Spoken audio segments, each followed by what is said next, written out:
ابو صالح نے حضرت ابو ہریرہ رضی اللہ تعالی عنہ سے روایت کیا ہے کہ رسول اللہ صلی اللہ علیہ وسلم نے فرمایا کہ اللہ عز و جل فرماتے ہیں، میرا بندہ میرے بارے میں جو گمان کرتا ہے تو میں اس کو پورا کرنے کے لیے اس کے پاس ہوتا ہوں، اور جب وہ مجھے یاد کرتا ہے تو میں اس کے ساتھ ہوتا ہوں، اگر وہ مجھے اپنے دل میں یاد کرتا ہے تو میں اسے اپنے دل میں یاد کرتا ہوں، اگر وہ مجھے کسی مجلس میں یاد کرتا ہے تو میں ان لوگوں کی مجلس سے بہتر مجلس میں اس کو یاد کرتا ہوں، اور اگر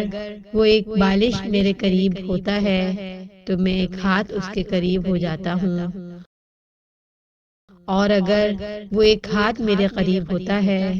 تو میں پھیلے ہوئے دونوں ہاتھوں کی لمبائی جتنا فاصلہ اس کے قریب ہو جاتا ہوں، اور اگر وہ چل کر میری طرف آتا ہے تو میں دوڑ کر اس کے پاس آتا ہوں۔ صحیح مسلم حدیث نمبر